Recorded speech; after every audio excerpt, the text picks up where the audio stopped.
Welcome to Pirate Money Radio with your host, Kevin Freeman, helping you unpack the economic headlines and providing real money solutions. Good day, America. I'm Kevin Freeman. I'm here at the AMFEST, American Festival, with Charlie Kirk in Phoenix, Arizona, with 18,000 or something, some huge number of young people that are turning conservative, which is amazing. I mean, Charlie Kirk's gone across the country. And if you've seen any of the things that we've done on Economic War Room, you know that Charlie Kirk is a devout Christian in his faith, and he applies that in politics, which is amazing. And then all the booths around us, you can meet all the most interesting people. Now, we're recording this, it's at his festival in December. I know this is airing in January. It's getting a little colder there. But I met somebody very interesting, Eric Ohlhausen, who is one of the founders of Old Glory Bank, which is a bank that's decided they want to go back to traditional American values. So if you're with one of the big five banks and you're fearful that you say the wrong thing on the internet, they're going to cut your account off, you'll want to listen to this program. And the exciting thing is, following Eric, we'll bring Dr. Ben Carson in the last two segments of the program, and we'll get to talk to America's doctor, one of the most genuine, honest, incredible, brilliant people I've ever met. He's a friend, and he's been on the Economic War Room show, but we'll introduce him on the first time to Pirate Money Radio. But let's start with Eric Ohlhausen. Welcome to Pirate Money Radio. Thank you for having me here. It's an exciting place to be. Now, you're here with a booth talking about Old Glory Bank. Tell us what Old Glory Bank is. Sure. So we are actually a 121-year-old bank now that was purchased. I've only heard about you for about 3 or 4 years. That's right. So we, a group of management team, I had the concept a few years ago of a pro-America bank that stood for traditional values, stood for the greatness of America, and wouldn't cancel its customers for their views or the industry they operate in. And to achieve that, we found a bank in Oklahoma, which to us was very representative of Middle America, not just geographically, obviously, where Oklahoma is located. As a native Oklahoman, I'm kind of proud of that state. Well, we love what we've learned about the state, the people there. It's representative of Middle America culturally as well. And so we purchased the bank just over 2 years ago, renamed it Old Glory Bank, layered a digital bank or digital branch, so to speak, on top of this one physical location, to where we've been able, in about a year and a half's time, been able to open up over 45,000 new customer relationships clear across the country. So every state of the union is represented. We have good presence in Oklahoma. American Family Radio airs there. I've got good family there. We got a lot of followers of our podcast there. But you don't have to be in Oklahoma. You could be in Missouri or California or New Jersey. That absolutely. In fact, interestingly, you mentioned California. They are our second largest state in terms of customer count. Texas and Florida are the other two, top three. But clear across the country. You mentioned Oklahoma. Is Texas first?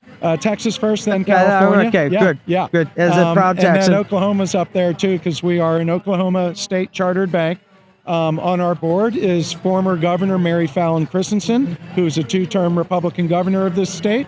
Bill Shine is on our board. You mentioned Larry Elder and mentioned Ben Carson earlier. Both Ben Carson and Larry Elder are on our board and are co-founders of mine with the bank, as is John Rich, country singer. So I think a lot of people that your audience will be familiar with. And we're couldn't be happier to have them involved in the bank, but it says a lot that they saw with our mission, that it spoke to them in such a way that they wanted to get involved.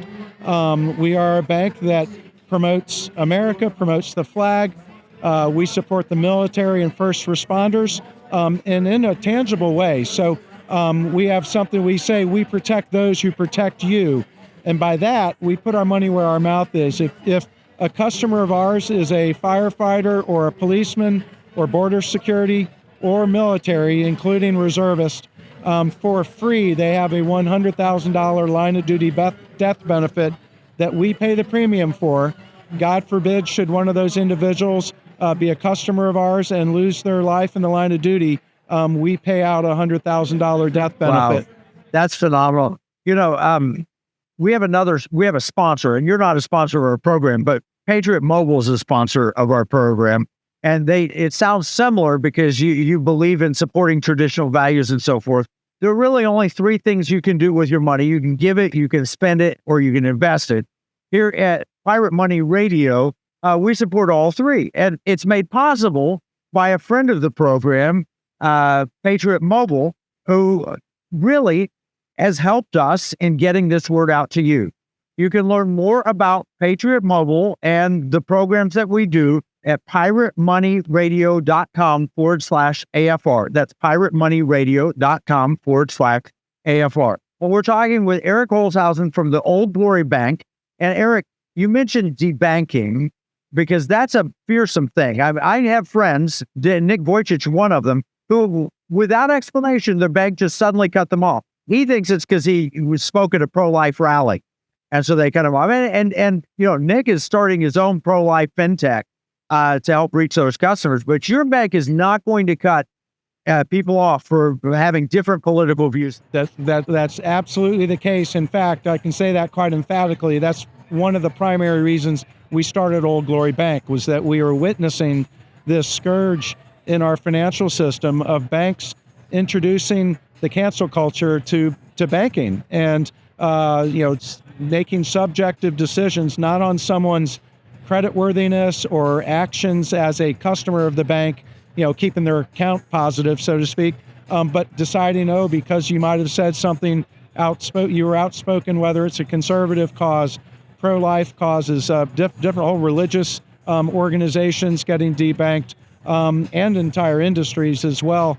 Firearms, crypto, even agriculture has become taboo for some banks because it's not environmentally conscious. You might sell a gas stove, or you might be in the gasoline business one day. The oil and gas industry, huge, where they're getting starved of financing by the large banks who are trying to inject. Which creates opportunity for you, right? It does. And for those who own you, and I know you've just had an IPO. That's right. So individuals can not just be a customer of the bank, but actually an owner. What's the symbol? Do you know? We're going to be just introducing the Old Glory Holding Company as the entity you own shares in. They are freely tradable shares. We will soon be listing them on the over-the-counter market and the QX market. And we're not recommending, we don't recommend investments here on Pirate Money Radio. But people can learn about it. They go to own.oldglorybank.com and learn about it, read about it, be not just a customer, but also an owner of the bank.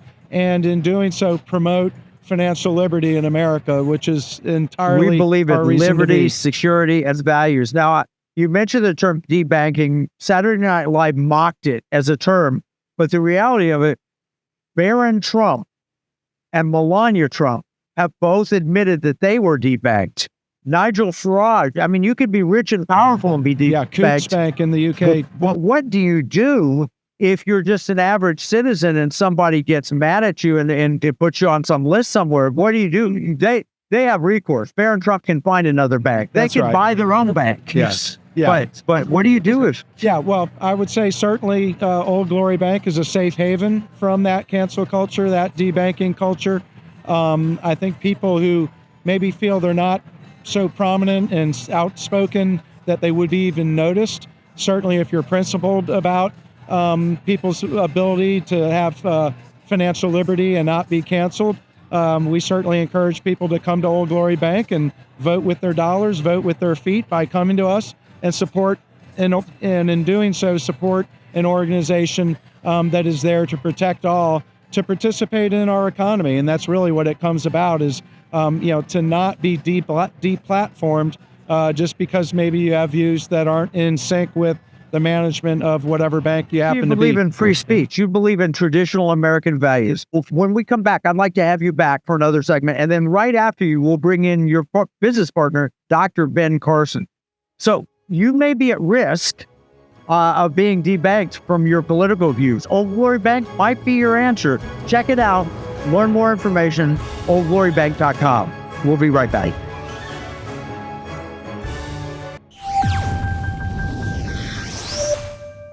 Here's a $10 bill. It's got the picture of Alexander Hamilton on the front of it. It's kind of sad. When I was 10 years old, Everything that I could buy for $1 now costs about $10. That's the cost of inflation. It's just paper. It's not backed by anything. You can't exchange it for gold and silver. You used to, but you can't do that anymore. And that's unfortunate. You know, pirates wouldn't accept this. Pirates, they wanted gold and silver. Patriots, the founders of this nation, also wanted gold and silver coin. In fact, they put a provision in the Constitution, 17 words, that said states could only make gold and silver coins tender within the states. That's why I wrote this new book, Pirate Money, Discovering the Founders' Hidden Plan for Economic Justice and Defeating the Great Reset. It will explain exactly the history of money and exactly why gold and silver coins can be made modern with new technology and a useful monetary system. PirateMoneyBook.com.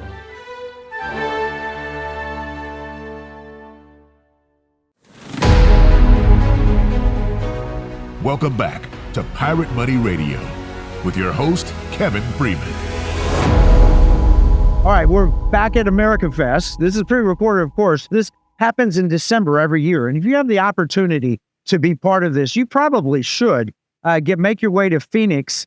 The electricity, the young people, all of the interesting vendors, all of the different, Patriot Mobile is the sponsor of this program. They got a big booth here, and I'm doing a book signing, a Pirate Money book signing here. But you hear Christmas music in the background. The atmosphere is festive. It's Phoenix. It's fun.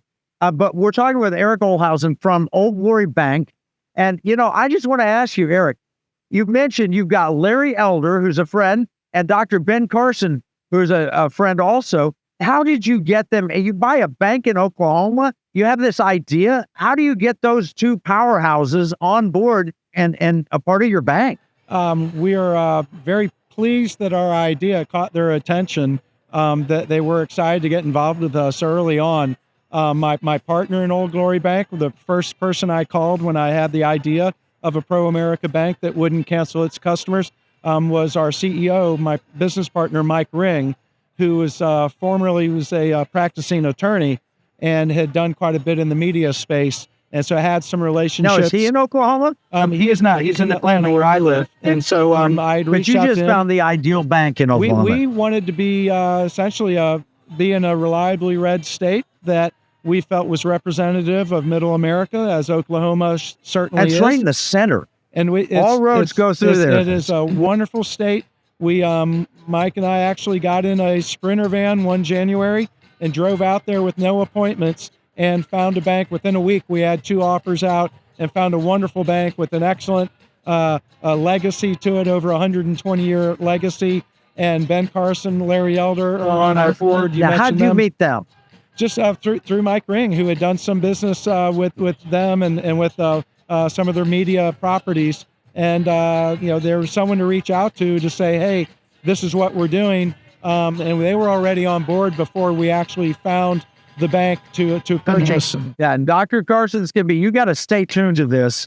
It's a rare treat to have Dr. Ben Carson on the radio with us. We're thrilled he's coming in. So absolutely stay tuned to that. But we're talking with Mike, or with Eric. I'm missing Mike. Mike is my normal co-host. He's our CEO. Right? He's Mike is your CEO. Yeah, Mike is my co-host. Okay, and Mike's not here today, but you're here and you've got a booth. What response are you getting from the? We are. It's wonderful. We're getting old, young, in between, stopping by. What I love is how some people come up and say, "Hey, I'm a member. I'm an account holder," and or pull out. They love to pull out their debit card. So that always helps when I'm describing the bank to someone, is to have a happy customer walk by. But we're just introducing the concept of Old Glory Bank to people. Where do we go to meet? Because we're going to send a Pirate Money team in to talk. We're in Oklahoma. We're getting legislation about to pass. I believe that 2 great senators and great members of the House are going to push this through. We've got the state treasurer, Todd Russ, on our side with this. I think we've got a good chance of seeing pirate money brought to Oklahoma. We would like nothing more than to have a great Oklahoma bank or 2 or 3 that are on board and working. Who do we talk to? How do we get our pirate money team to give me a shout? We would love to continue the dialogue. And where will we meet to do it? Can we meet at the bank? Absolutely. You'd love to see this. I want to see it. Across the street, we have essentially a living museum that goes back to 1910. The actual branch the physical, wooden. And what city is it window. in? Elmore City, Oklahoma. And where's Elmore City? It is about an hour and a half south of Oklahoma City. It's a town made famous by the fact that the storyline of Footloose came out of Elmore City. Oh, yeah. And so the Kevin Bacon movie came out in 1984. 6 degrees of separation. That's right there. right. Kevin, And, it all goes back to Kevin Bacon. The crazy thing, up until 1980 in Elmore City, dancing was not allowed at the local Baptist church or the local school. And the movie was set in Colorado, but it's based on Elmore City, Oklahoma. And it's a proud little town, and we'd love to see people there. Most of our customers don't ever have the opportunity Well, to I'm get driving north from DFW to find Elmore City. It can't be that far. If it's an hour and a half south, it's got to be pretty close to Dallas Fort Worth. I want to meet there. We'll tell you about pirate money, learn more about Old Glory Bank. This is the kind of thing that is happening with this new entrepreneurial spirit, with this new freedom-loving spirit. And you mentioned young people. You've got young people customers of your bank. That's so exciting to me. Yeah, it is. It is. It's a great way to start a foundation with an organization that's like-minded, that's pushing in the same direction as everyone that's walking around us here today. Well, you know what I like? My daughter wanted to buy her first car, and she had cash to buy her car with. And she's like, I'll just go buy a car with cash. I said, honey, at some point, you're going to have to establish some credit. So she picked a local Texas bank, and I won't name them, and she put up a CD, and then she borrowed against that CD. Now, I think, no credit, so she's getting taken advantage of. My personal opinion, she's paying a whole lot more than she's getting, and there's no risk to the bank. But bringing customers in and helping young people establish banking, it's so important for that. Yeah. No, this has been a great show for us. Yeah, so you're doing that with young people. You'll help them get their first car. You'll help them. Do you do car loans yet? We have more for commercial lending. So we've building out our consumer lending. Home loans we've introduced. Very competitive rates for home loans.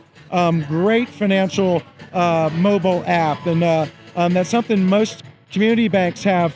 Just a localized view. Just the number of customers are going to be limited to where their branches.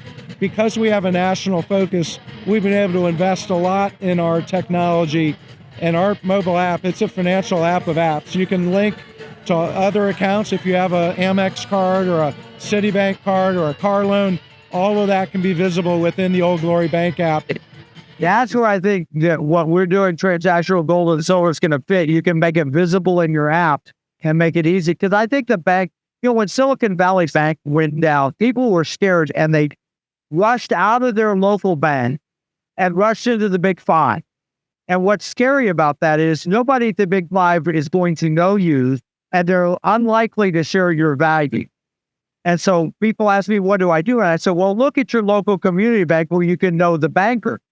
But they're the ones that, a national bank settled in Oklahoma. That's kind of an interesting idea, because now you have similar values, but they're big enough that they're going to survive some of the challenges of people running scared. Yes. No, we feel we're exporting those good traditional middle America values clear across the country. Every state of the union, we have customers now. State chartered Oklahoma Bank that has customers clear across the country. And yeah, you get the best of both worlds that way. A national bank with national services, but you get one that shares your values, and it's not going to kick you out because you happen to be MAGA and wear a red hat or whatever. That's cheating. And I think the Christian view of this is biblically, it says the rain falls on the just as well as the unjust. And rain is actually not, other than a flood, rain is a good thing. You need rain. And so that's actually God's blessings can fall on both the just and the unjust. If people live in America but don't have, are maybe Christian, this is a Christian program, but maybe not Christian, they still benefit from being surrounded by Christians. I love, Dennis Prager, who talks about we've got to protect Christian culture, even though I'm Jewish, because that's what protects my right to believe in God the way I believe in God. And it sounds like Old Glory has that same kind of attitude. We absolutely do. Certainly having Ben Carson on our board, Dr. Carson, really keeps people grounded and humbled and faith-based. We do promote faith, family, and freedom. And those are just His American principles. Cornerstone Institute. Is that one of the groups you're supporting? That's one that we're supporting. I personally support. I love them. What's so fabulous about them is they believe in the bedrock principle, the cornerstone principles that made America great. He's a dear friend. I'm actually on a public company board. It's a biotechnology company, and he and I have served on that board together. I love having him on. I'm the vice chairman of that board. I love having him on that board, and I'm sure he's been a huge plus in Gold Glory as well. Yeah. No, we very, very pleased with the relationships we've drawn to Old Glory Bank, and just have been overwhelmed by the support of people coming on as customers and now currently as owners. So it's I think you said 45,000 customers. 45,000 customers in the past year and a half of having introduced our online banking capability. So it's just really taken the How do the you whole measure country. success? What will success look like for you? Are you there and enjoying it, or no, we have targets and I want to achieve? I mean, I think we can grow tenfold. I mean, no question about it. You look at other online presence banks out there or financial services solutions can get into the 10, 12 million customers. Chime is an example. It's just a online financial services. They're not a bank, but they work with bank partners. It's quite possible and feasible. And that's one thing we've talked about is that because of online banking, people no longer are choosing a bank that's closest to their home. They can choose a bank that's closest to their identity or their values, and technology allows that to happen. And that's why a single location Oklahoma bank can have customers clear across the country. So there's no limit. We're not going to be limited by geographic, rollout of branches. So is it all online? Like, I want to deposit a check. I take a picture of it like I do most checks. Take a picture of the check. If you have cash, a lot of people make money, whether they're a server or they make money on the weekend, side type gigs. We have a relationship with 88,000 retail locations. Now, how did that work?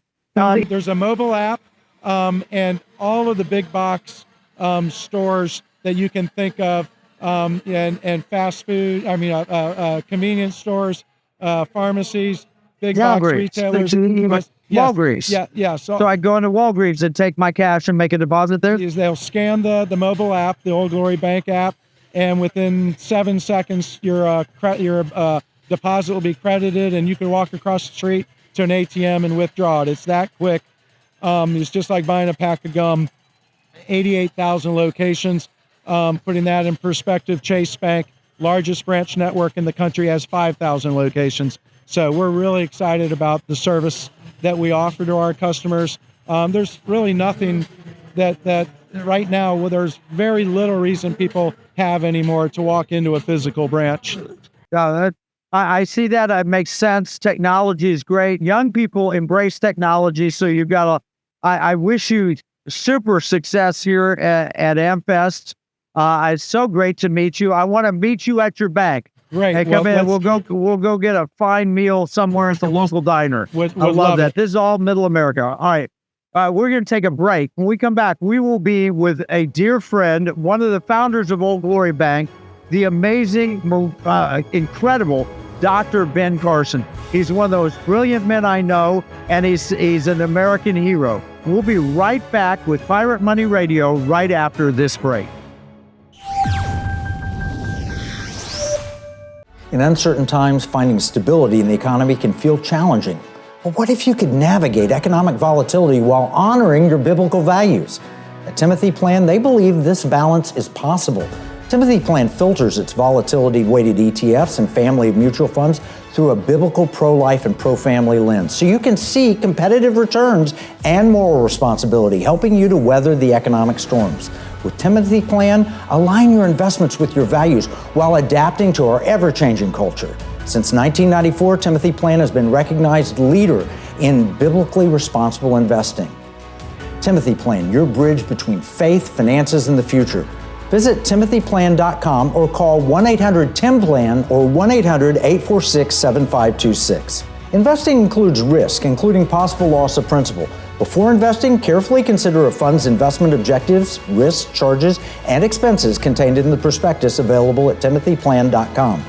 Pirate Money Radio, helping you give, spend, and invest in ways that align with liberty, security, and values. Welcome back with your host, Kevin Freeman.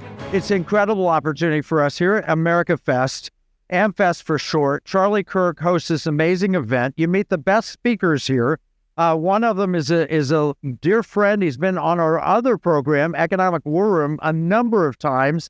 And I disclosure, I serve on a public board of a biotechnology company with this brilliant surgeon. He's a brain surgeon, the former Secretary of Housing and Urban Development. He's one of the smartest, most honorable people I've ever met. And I'm just so grateful, Dr. Carson, for joining us on Pirate Money Radio. Well, Kevin, it's always fun to be with you, and I appreciate your patriotism and your loyalty. Well, we're so honored to have you here. We just had Old Glory Bank, which is something that you helped start, and we talked about how they won't debank people because they believe in traditional American values. And it's such an important concept because, we've reached this cancel culture that makes absolutely no sense. And it's antithetical to the whole concept of freedom of conscience, freedom of speech. And anything that we can do to enhance those institutions that uphold those standards is a good thing. Well, thank you for helping establish that. That's very important. Also important is the president's cabinet, which he's picking. And I noticed your friend and my friend, Scott Turner, taking your old job. Yes. That's very exciting. I was very happy to recommend Scott for that position. He did a wonderful job for us on the opportunity zones and has been a good friend. I've been so impressed with him that I asked him to be on the board of American Cornerstone, and he's done a good job there as well. He's an amazing man. I remember when he ran for Speaker of the State House of Texas, he had my endorsement and support. And I'll tell you, if he had won, Texas would be a stronger state today. They realized it's not a good idea when the Republicans control the House to have a Democrat speaker or someone put there by Democrats. And that's kept a lot of good conservative legislation. He was the first to point it out, and he took the bold step of running. I mean, that's a man who is, now he's an NFL football player. He's brilliant. He's an amazing guy. And you actually had him out at a dinner at Liberty Hawk Ranch when you were staying at our property out there. Well, courage is something that is not in abundance these days. And when we find people who are courageous and are willing to serve and to really put forth the truth, it makes a big difference. Because you can't be the land of the free if you're not the home of the brave. Well, you put back integrity to HUD, and then we've had 4 years since you were there, but you laid a foundation there, and you cleaned up a lot of things that I think will open up opportunities for the second Trump administration to make a real difference. What's your outlook for HUD? Well, HUD was in horrible shape when we first went there. And we had to do a lot of work to get them straightened out. But you notice that a year and a half into the Trump administration, you never heard those bad stories about HUD anymore. And that legacy persisted until this day. I think there are more regulations that we can remove that were added back, because by getting rid of the heavy regulatory burden, it made it much easier for us to get programs done. For instance, the FYI program, Foster Youth to Independence, from conception to the granting of awards, less than 4 months. And people say you can't do things efficiently in government. You can if you remove all the stumbling blocks. Well, I'm hopeful that Vivek and Elon are going to do that, not just at HUD, but across the entire government, because where we are with this debt, $36 trillion. Unbelievable. Unsustainable. The interest only, they were bragging on Black Friday and how exciting the Black Friday shopping was. So Black Friday, Saturday, Sunday, and Monday was a record in sales this past holiday season. And yet we accumulated in interest only over those 4 days more than all Americans spent on Black Friday online shopping. Unbelievable. people don't realize what $1 trillion is. That's kind of, One of the things that really encouraged me in the November the 5th election is that the young people came out heavily, and they voted for logic and common sense because they realized that their future is at stake. For a long time, it seems like they were oblivious to that. I think it's more their future than ours. And I'll tell you, we may survive the U.S. spending itself into bankruptcy. Maybe not, though. We may have more life than that. It's going pretty quick. But the young people, absolutely. If we don't change direction, and probably Elon Musk and Vivek from the campaign trail, if not before, they seem honorable, sincere, and dedicated. They seem like they really are true Americans. And courageous.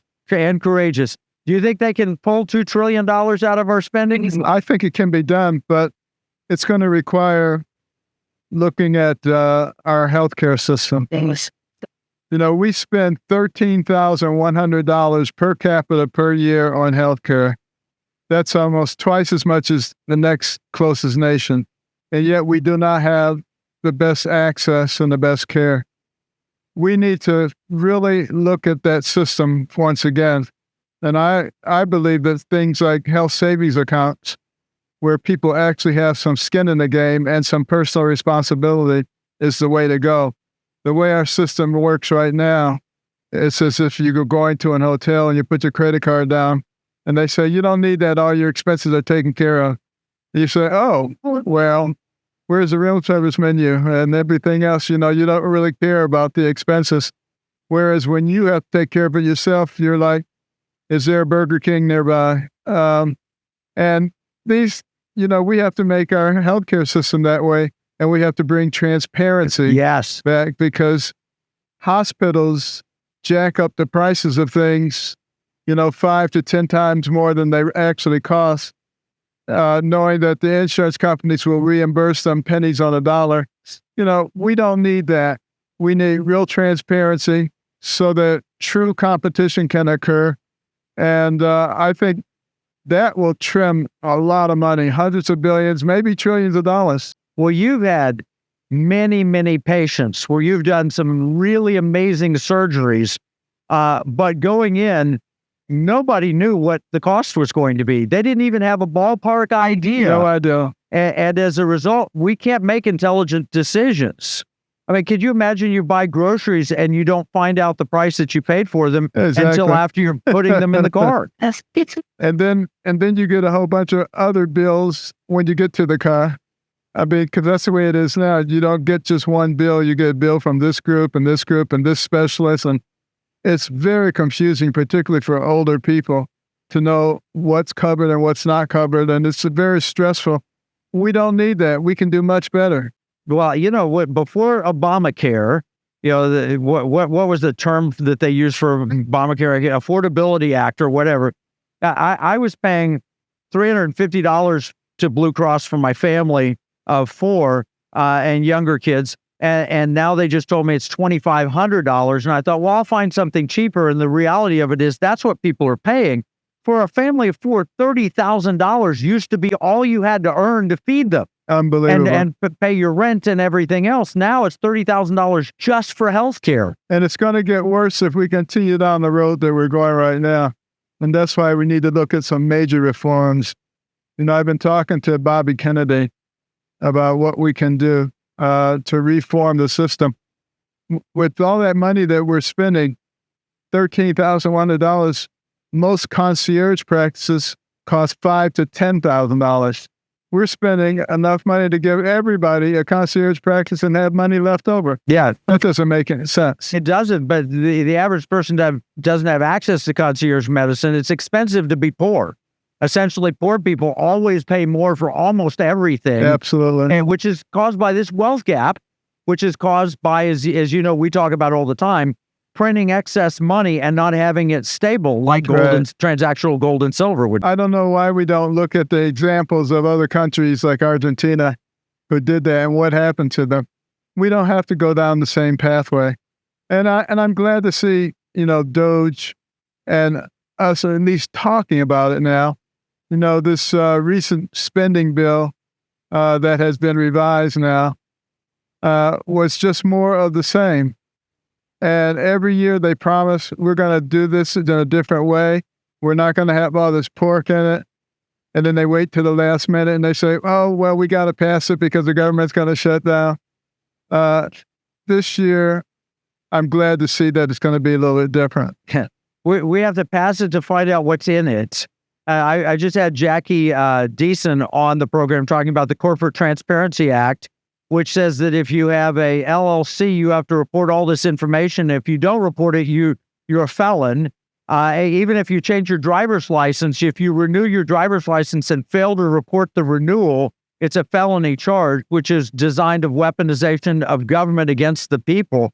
You know, the whole notion of controlling people, average American citizens, is gotten out of control at the federal level. Well, you know, liberty, when we talk about our Declaration of Independence, certain unalienable rights given to us by our Creator, life, liberty, and the pursuit of happiness.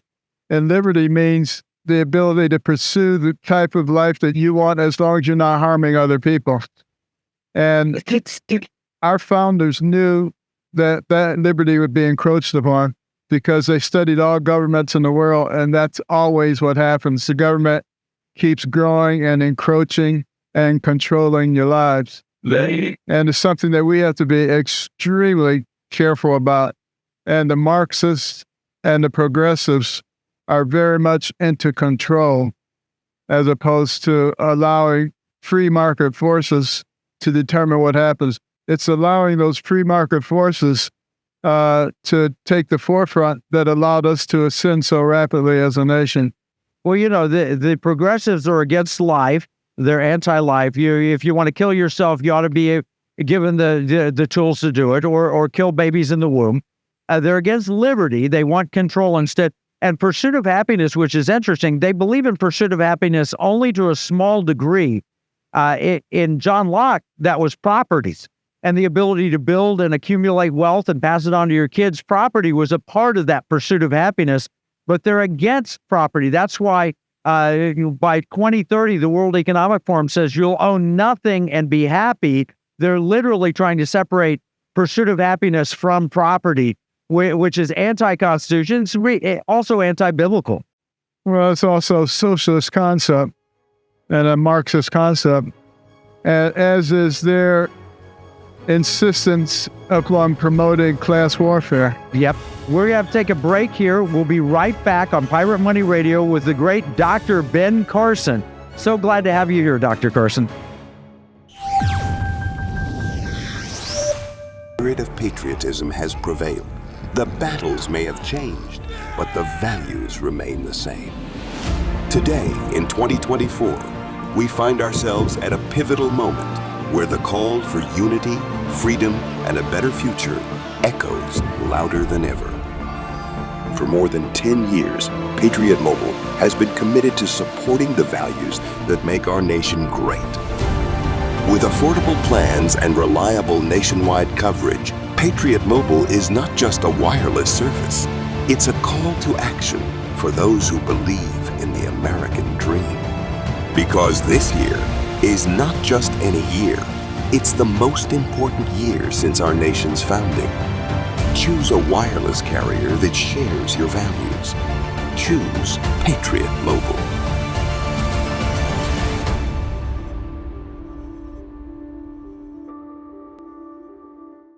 Washington said paper money opens the door to every species of fraud and injustice. Jefferson said paper is poverty.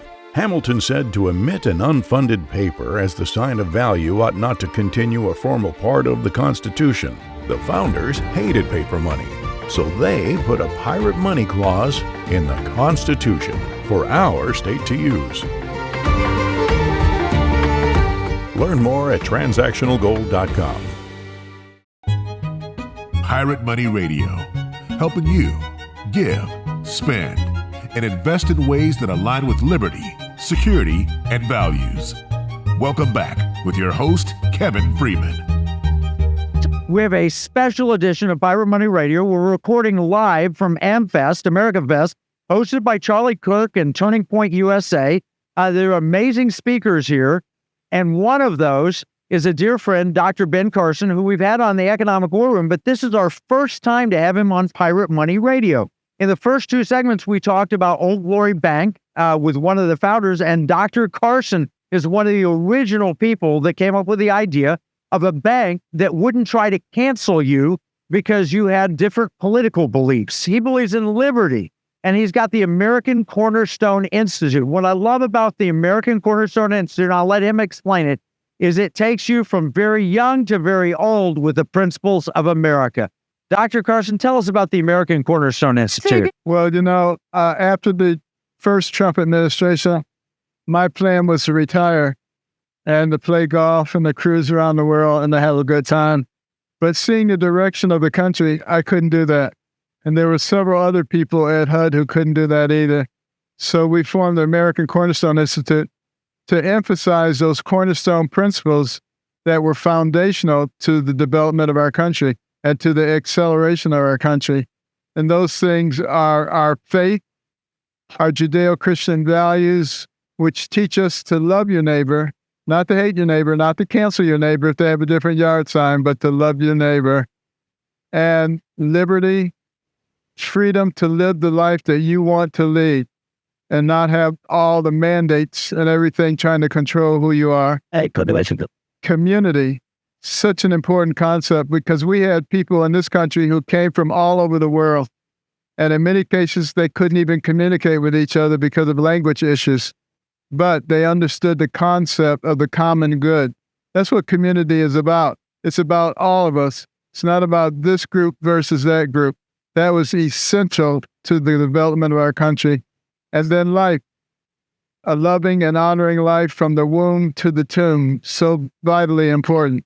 And those are the principles that ACI pushes. And we have a pediatric component called Little Patriots. I love Little Patriots. Recognizing that the Marxists, like Vladimir Lenin said, give me your children to teach for 4 years and the seeds that I sow will never be uprooted.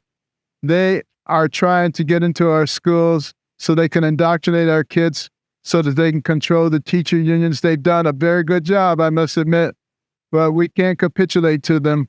We must fight this tooth and nail, and our Little Patriots program does that. And it teaches our real history, the good, the bad, and the ugly. Of course, there's much more good than there is bad and ugly.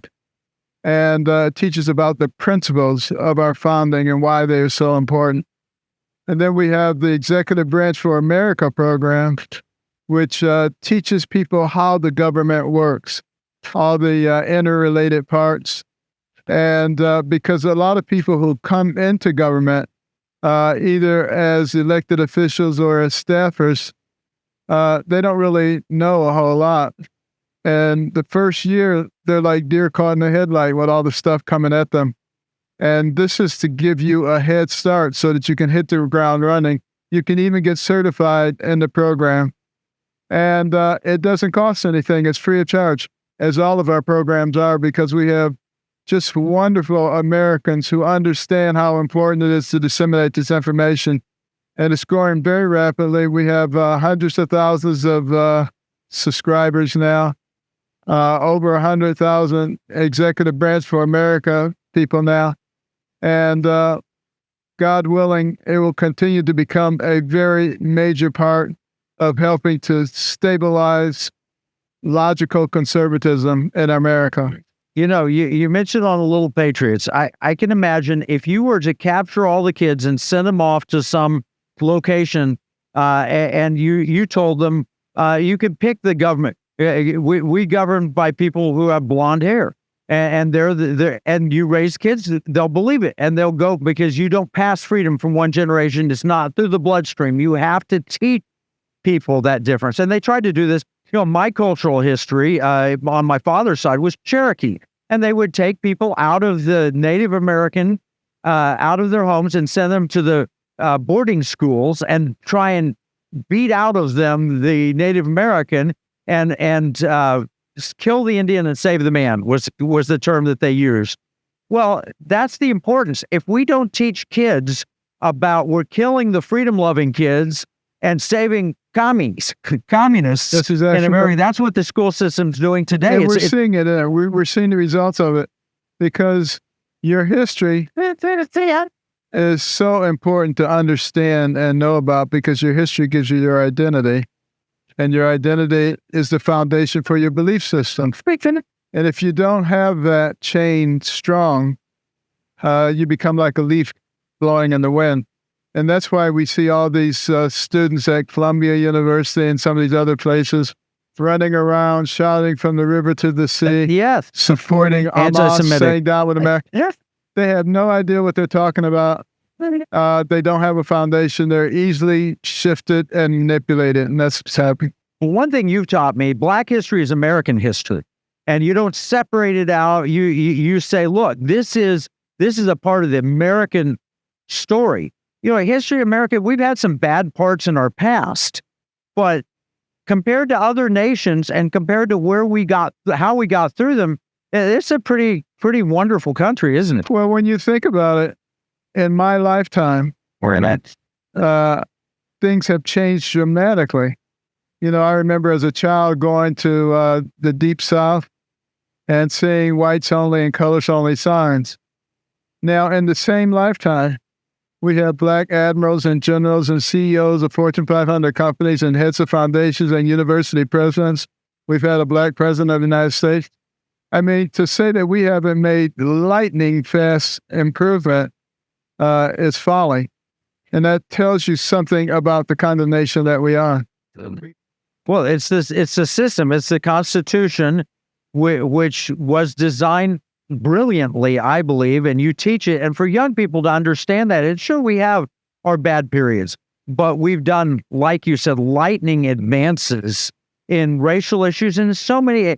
Think about women, you know, where women have come from. And, when my grandfather was born, he wasn't born an American citizen. He was Cherokee, and it wasn't until years later that he became a citizen, being born here in the United States. And that, that's in the 1900s that you weren't an American citizen automatically. Absolutely. Well, we have a lot to be proud of in this country. And, the key is to learn from our mistakes. Every country makes mistakes. Every group of people makes mistakes. Foolish ones will bury it or try to rewrite it. Smart ones will learn from it. And I hope that, we're seeing the beginning of logic and common sense and smart movements because, I'm so proud of the American people who were able to see through the most significant gaslighting campaign that has ever existed. And many people thought that they would be fooled, but they weren't. And they realized what we have. We have an amazing country. It doesn't matter where your ancestors came from. They could come from Ireland or Africa or India or China. You're probably better off here than you would be back there because this is a nation for all of us. Well, and with President Trump coming back to the White House, I mean, I consider you an amazing friend. And here's the thing, President Trump considers you a friend too, I know. And you've been friends with him, good counsel for him, good supporter of him. A lot of people wondered if you were going to go into the administration. But I'm guessing, I'm looking at you, say what you want. It looks like you've decided you're going to stick with American Cornerstone Institute because you feel like you can accomplish more from the outside this term. Absolutely. And, we'll be a support system for any logical government. And we have a logical government now. So obviously, we're working behind the scenes to help with the staffing and various things that are going on. And, I do have ongoing dialogue with important members of the administration, working to see what we can do about our healthcare system and lots of areas. So you don't have to necessarily be a government official to do that. If we could help Americans be healthy again, and the food industry has not necessarily been our friend in that respect, if we could get better food, if we could get more honest pricing in medicine, if we could get to where the incentive is to keep people healthy rather than to get them sick and then cure them Right. from being sick, all of those things. So I That really, saved us a lot of money. yeah, I'm a big admirer of the commentary we hear from Robert F. Kennedy Jr., so long as he doesn't touch our liquid gold, Right. as the president says. I'm not sure I agree with him on some of those issues. I hear he may be coming around on the life issue a little bit. And so anyway, it'll be an interesting government. I'm so grateful that you have the ear of the President of the United States, who was popularly elected. I also won the Electoral College, which is the real vote that matters because the framers were smart. So what gives you hope? What are you looking for one big win in the coming year? Well, I'll tell you, the thing that gives me hope is things like what we're doing in Phoenix right now, the Turning Point USA with the young people. I go to a lot of the campuses with Turning Point USA, and the enthusiasm of the young people. You know, many campuses, we have to turn hundreds of students away. We can't get them all into the auditorium. And they actually understand that we've gone astray, that we've thrown out our basic belief systems, particularly our faith in God, and that is having very deleterious consequence for our country. And I think they're going to lead the revival that brings America back. I'm actually very encouraged about our future. And I was talking to President-elect Trump, and he said that God was the thing that gave him the energy and the power to keep going. Well, God can give you energy and power too. This is Kevin Freeman with Pirate Money Radio. We had a wonderful conversation with Dr. Ben Carson. Till next week.